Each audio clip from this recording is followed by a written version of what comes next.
जयाची ये द्वारी सोन्याचा पिंपळ, जयाची ये द्वारी सोन्याचा पिंपळ, अंगी ऐसे बळ रेणा बोले, अंगी ऐसे बळ रेणा बोले, ते काय मोहे महाराज, करील ते काय मोहे महाराज, करील ते काय काय मोहे महाराज, करी पाहे बीज शुद्ध अंगी, पाहे बीज शुद्ध अंगी, करील ते काय मोहे महाराज, करील ते काय मोहे महाराज, करील ते काय काय मोहे महाराज, मोहे महाराज, मोहे महाराज।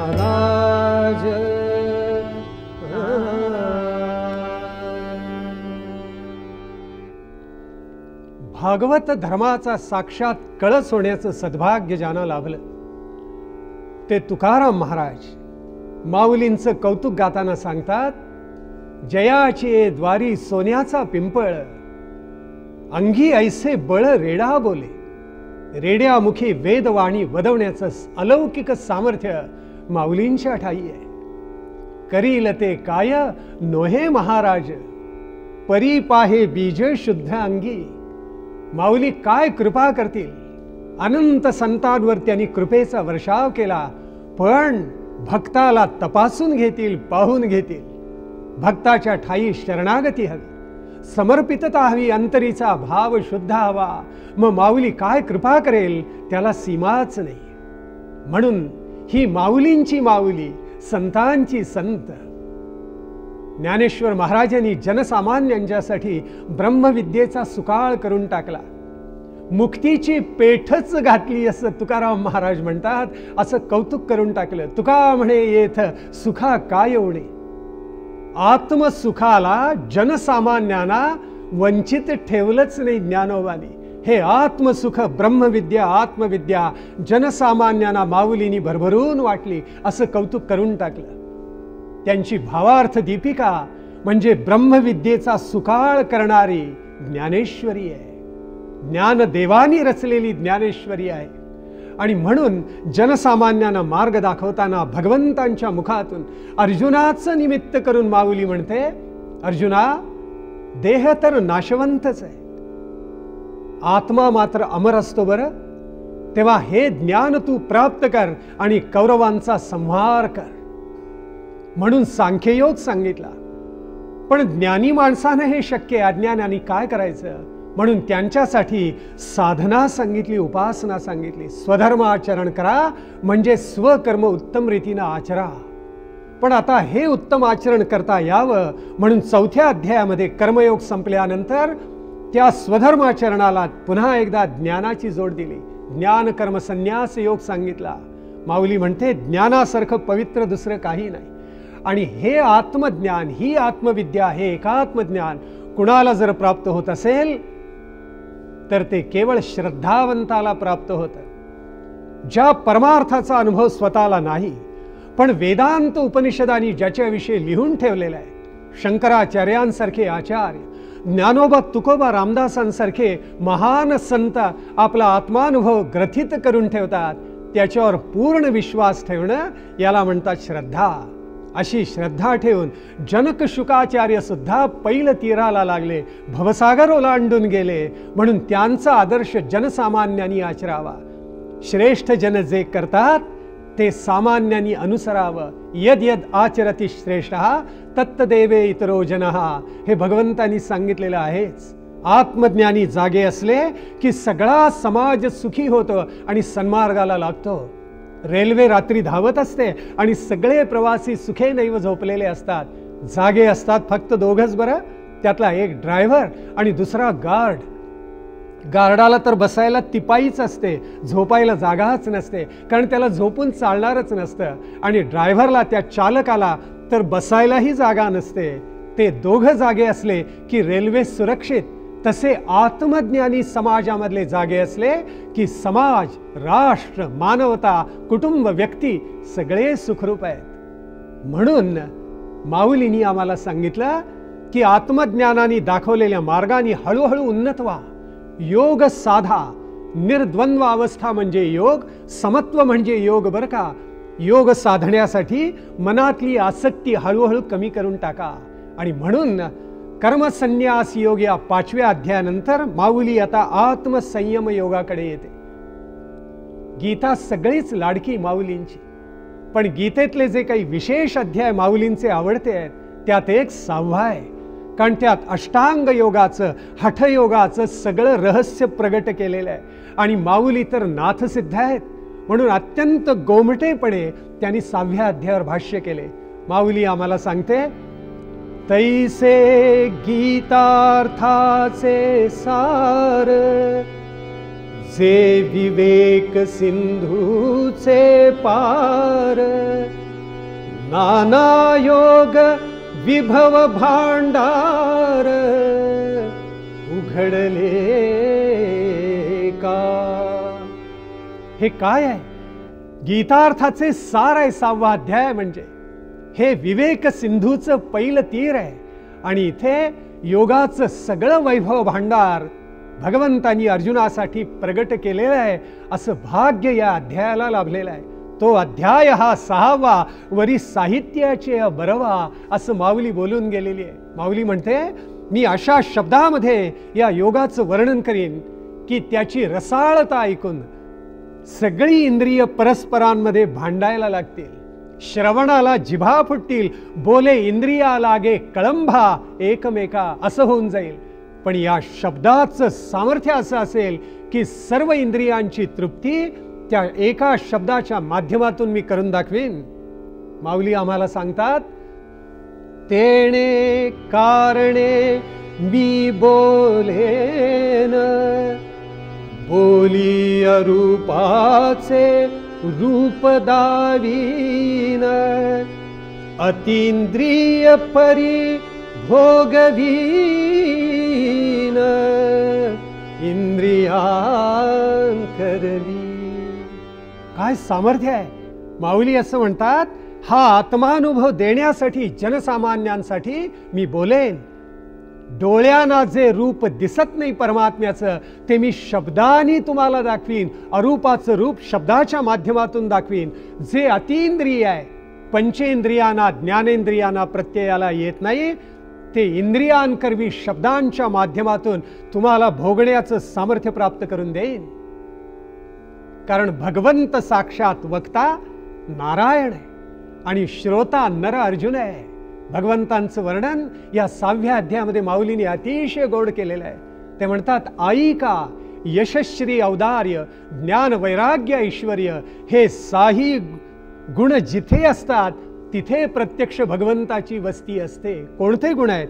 यश, श्री, औदार्य, ज्ञान, वैराग्य आणि ऐश्वर्य, हे 6ही गुण जिथे एकवटतात, 2 परस्पर विरोधी गुण भगवंत जिथे धारण करतात, तिथे तो परमात्मा असतो, तो भगवंत असतो, तो ईश्वर असतो. बरं, असा हा वक्ता आता अर्जुनाला सांगतोय, अर्जुना संन्यास आणि योग याच्यामध्ये काही भेद नाही बरं, दोन्ही सारखंच आहे. म्हणून भगवंत सांगतात, अनाश्रित कर्मफलम कार्यम कर्म करोति यः स संन्यासी च योगी च न निरग्निर्न चाक्रियः. पहा, संन्यास आणि योग दोन्ही सारखंच आहे. ज्यांनी आसक्ती मनातली टाकली त्याला संन्यासी साधला आणि योगही साधला. केवळ अग्निहोत्र करत नाही किंवा ज्यांनी कर्म टाकलेलं आहे म्हणून कुणी संन्यासीही होत नाही आणि कुणी योगी होत नाही बरं. म्हणून अर्जुना, मनातली अनासक्ती जागली की योग आपोआप साधला. तो खरा संन्यासी, तो खरा योगी आहे. अर्जुना, जे कर्मे करून रागी नोहेची फळी ते खरे संन्यासी. फलाची आसक्ती जे मनात ठेवत नाहीत म्हणून ही अग्निसेवा न सांडिता, कर्माची रेखा नोलांडिता, आहे योग सुख स्वभावता आपणापाची, असा प्रत्यक्ष अनुभव योग्यांना मिळत जात असतो. हे अर्जुन ऐकतोय विस्मयाने, म्हणतोय भगवंत हा योग कसा. त्यावेळेला भगवंत त्याला सांगतायत, अर्जुना या योगाचं तुला काय कौतुक सांगू. यम, नियम, आसन, प्राणायाम, प्रत्याहार, धारणा, ध्यान आणि समाधी असा हा अष्टांग योग आहे. या योगाच्या डोंगरावर मोक्षाचं शिखर असतं बरं. तू त्या डोंगरावर पोचलास, यमनियम हा त्याचा पायथा आहे, आसन ही त्याची पाऊलवाट आहे, प्राणायाम हा त्याचा कडा आहे आणि प्रत्याहार म्हणजे निसरता कडा आहे बरं का. अभ्यास आणि योगाच्या नख्यानी आपण त्याला घट्ट पकडून ठेवायचं, वैराग्याच्या नखीनी त्याला पकडून ठेवायचं आणि घसरायचं नाही. तिथे एकदा पोचलास, प्रत्याहारापर्यंत गेलास की बहिरंग साधना होईल. बहिरंग साधना पार पडली रे पडली की कौतुक असं होईल, अंतरंग साधनेचं सामर्थ्य तुला प्राप्त होईल. आणि अंतरंग साधना तुला एकदा प्राप्त झाली म्हणजे मग धारणा, ध्यान आणि अंती निर्विकल्प समाधीचा गोमटा लाभ अर्जुना तुला करून घेता येईल बरं. तेव्हा या मार्गाने जा. अर्जुन स्तिमित झाला आणि म्हणतोय, भगवंता तेथ अर्जुन म्हणे अनंता, हे माझं विस्मो बहु ऐकता. मला नवलच वाटते. अहो सांगे तैसी हे योग्यता कवणे दिजे. अशी योग्यता योगाला कोण बरं प्राप्त करून देतं. त्यावेळेला भगवंत हसले आणि म्हणाले, अर्जुन हा रे तू तरी काय बोलतोस. तव हासोनी कृष्ण म्हणे, तुझे नवल नाहे बोलणे. कवणासी काय दिजेल कवणे, येथ अद्वैती.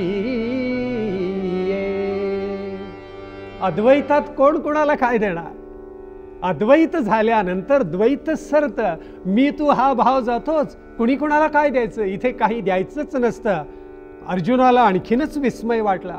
म्हणून अर्जुन म्हणतोय, मग काय करायचं. भगवंतानी एक अतिशय सुंदर सूत्र सांगितलं. भगवंत म्हणतात, उद्धरेत आत्मनात्मानम नात्मानम अवसादयेत. आत्मैव ह्यात्मनो बंधू आत्मैव रिपुरात्मनः. ज्याचा त्यांनी आपला आपण उद्धार करावा, हे या सगळ्या योगाचं रहस्य आहे बरं. तेव्हा भगवंत अर्जुनाला सांगतायत, तुझा तू उद्धार कर.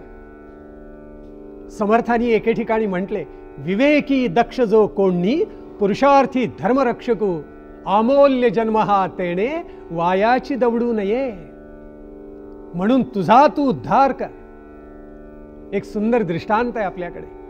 काही बगळे नदीच्या काठावर बसलेले होते आणि चिखलातले किडे खात होते आणि एक सुंदर राजहंस त्यांना येताना दिसला. त्यांना वाटलं बहुधा आपलाच भाऊबंद आहे. पण जसा जवळ येत गेला तशी जाणीव झाली आपल्यासारखा आहे पण वेगळा आहे बरं का. राजहंस खाली उतरला आणि बगळ्यांना विस्मय वाटला आणि बगळे म्हणाले, अरे तू कोण आहेस. कस्त्वम लोहित लोचनास्य चरण. तुझी मान, तुझे नेत्र, चोच, पाय आरखतायत, तू कोण आहेस. त्यावेळी तो म्हणाला, मी हंस आहे, राजहंस आहे. कुठून आलास. त्यावेळी तो म्हणाला, मानसात, मानस सरोवरून आलो. त्यावेळी ते म्हणाले, असं तिथे काय असतं रे. त्यावेळी तो सांगतोय, अहो सुवर्णाची कमळं आहेत, अमृतासारखं पाणी आहे तिथे, अनंत प्रकारची पाचूची रत्न आहेत, वैदुरी आहेत, मणी आहेत. बगळ्यांनी हे सगळं ऐकलं आणि ते म्हणाले, शंभूकाहा अपि संती. म्हणजे तिथे चिखलातले किडे आहेत का खायचे? त्यावेळी राजहंस खो खो हसला आणि म्हणाला, नाही आहेत तिथे. हे राजहंसाचं उत्तर ऐकल्यानंतर उलटे बगळेच त्याला आकर्ण्य ही कृतम उपहासाने हसलेत आणि म्हणाले, मग मानस सरोवराला येण्याचा काय बरं उपयोग? ज्यांना उन्नत व्हायचं नाही आहे, ज्यांना चिखलामध्येच राहायचे, त्यांच्यासाठी हा मार्ग नाही. ज्यांना चंगळवाद टाकायचा आहे, इंद्रियांचा संयम करायचा आहे, त्यांच्यासाठी हा मार्ग आहे. म्हणून माणसानी आपण स्वतः मुक्त व्हावं, आपला आपण आत्मोद्धार करावा. जो इंद्रियांचा स्वामी तो स्वतःचा बंधू आणि मित्र, जो इंद्रियांचा दास तो स्वतःचा शत्रू आहे. माऊलीने एक सुंदर उदाहरण दिले. जैसी ते शुकाचेनी अंग भारे, नळिका भोविंदली एरी मोहरे, तरी तेने उडावे परी न पुरे मनशंका. पिंजऱ्यामध्ये पोपट बसलेला असतो नळीला धरून, आणि ती नळी गरकन फिरते. फिरल्याबरोबर पोपटी खाली जातो. वस्तुतः ती नळी सोडली तर पोपटाला उड्डाण करून बाहेर जाता येतं, पण त्याला असं वाटतं की नळीला धरलं तर आपण सुखरूप आहे. तसा सामान्य मनुष्य प्रपंचाला नको इतका चिकटून बसतो. आणि म्हणून योग्यानी कसं असावं हे भगवंत सांगतात. जितात्मनः प्रशांतस्य परमात्मा समाहितः, शीतोष्ण सुख दुःखेषु तथा मानापमानयोः, ज्ञान विज्ञान तृप्तात्मा कूटस्थो विजितेन्द्रियः, युक्त इत्युच्यते योगी समलोष्टाश्मकांचनः. जितात्मनाचं उदाहरण नचिकेत आहे. यमाला त्यांनी मृत्यूचं रहस्य विचारलं, आत्मज्ञान मागितलं. यम म्हणाला, अरे मी तुला पृथ्वीचं राज्य देतो, त्रैलोक्याचं राज्य देतो, सुंदर अप्सरा देतो, त्रिभुवनातली संपत्ती देतो. सगळ्याला लाथाडले नचिकेतानी, आणि तो म्हणाला, मला मृत्यूचं रहस्य उलगडून सांगा. जितात्मन आहे. मनशांतीचं उदाहरण म्हणजे विदुर आहे. निर्द्वंद्वावस्था तर सगळ्या संतांनी केव्हाच धारण केलेली आहे. ज्ञान विज्ञान तृप्तात्मा असा अनुभव आचार्य संतांनी घेतलाय. हे सगळं विश्व म्हणजे ब्रह्मच आहे असा परोक्ष अनुभव येणं हे विज्ञान, आणि मीच ब्रह्म आहे असा अपरोक्ष अनुभव येणं म्हणजे ज्ञान बरं का. असा सगळा अनुभव आमच्या संतांनी आचार्यांनी घेतलाय. असा ब्रह्मप्राप्ती प्राप्त केलेला महात्मा कूटस्थ असतो, म्हणजे निश्चल असतो. कितीही आघात झाले तरी त्याच्यावर विपरीत परिणाम होत नाही. तुकाराम महाराज सांगतात, तुका म्हणे तोची संत सोशी जगाचे आघात, तुका म्हणे तोची संत सोशी जगाचे आघात, तुका म्हणे तोची संत सोशी जगाचे आघात, सोशी जगाचे आघात, सोशी जगाचे आघात. बरं, आता समलोष्टाश्म कांचनहा म्हणजे कसा असतो? सोने आणि धन सगळंच सारखं. तुकाराम महाराज म्हणाले, सोने आणि धन आम्हा मृत्तिके समान. जितेंद्रिय कसा असतो? अष्टावक्र महर्षी जसे होते, जसे स्वामी विवेकानंद होते, जसे छत्रपती शिवाजी महाराज होते, सगळी द्वंद्व शांतपणे सहन केली, असे ते महात्मे होते. माऊली म्हणते, पावसाच्या धारा पडतात त्याचा त्रास सागराला का होतो? कधीच होत नाही. तसा सृष्टीमधल्या द्वंद्वांचा त्रास हा संतांना, ज्यांनी आत्मानुभव मिळवलेला आहे, त्याला कधीही होत नाही. त्याचं नाव तीर्थरावो असतं. आणि तो कसा असतो? स्वर्गादी अष्टमहासिद्धीदी त्याच्या पायाशी लोळण घेत असतात. असं अलौकिक सामर्थ्य त्यांनी आपल्या तपश्चर्येनं प्राप्त केलेलं असतं. भगवंत म्हणतायत, या अर्जुनाला ब्रह्मज्ञानाचे डोहाळे लागलेत. आहा, काय सुंदर वर्णन आहे हो. याच्या बुद्धीच्या उदरामध्ये आता वैराग्याचा जन्म होणार आहे असं सामर्थ्य अर्जुनाला प्राप्त झालेलं आहे. ते सांगतात, अर्जुना, या मार्गावर जे मार्गीचा कापडी महेश अजूनी शंकर सुद्धा या योग मार्गावर चालत राहिलाय. बरं, इतका हा मार्ग अवघड आहे. याच्या पाठी महर्षी आले, सिद्ध आले, साधक आले, आत्मवंत आले, तूही या मार्गाने चालत राहा. म्हणजे चमत्कार काय घडेल, ज्या वेळेला आत्मज्ञानी योगी या मार्गाने पुढे जातो, जन अनुसरतात, पण जिथे त्याचं पाऊल पडतं तिथे चमत्कार घडतो आणि मोक्षाच्या खाणी उघडत जातात आणि जनसामान्यांच्या उपयोगास येतात. जनसामान्य तृप्त होतात, कृतार्थ होतात. म्हणून माऊली आम्हाला सांगते, भवसागरातून आपणच आपला उद्धार करावा. तो माऊलींनी स्वतःचा करून घेतलेला आहे आणि एका अभंगामध्ये माऊलींनी ते अत्यंत सुंदर प्रकारे सांगितले. माऊली काय म्हणते पहा.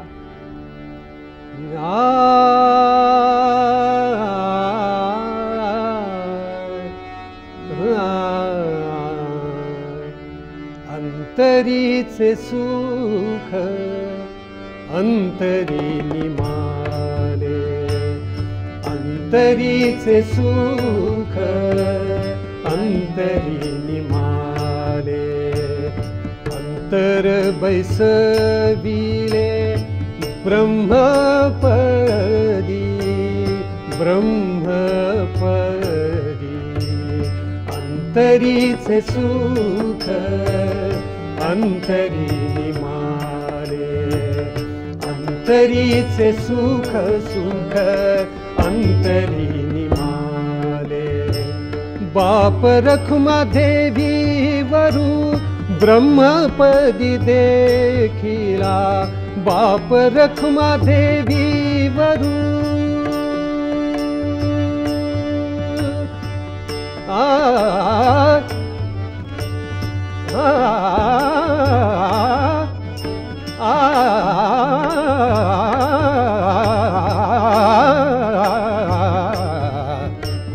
बाप रखमा देवी वरू ब्रह्मपदी देखिला, बज माझी सामावला अद्वैतपणे, अद्वैतपणे.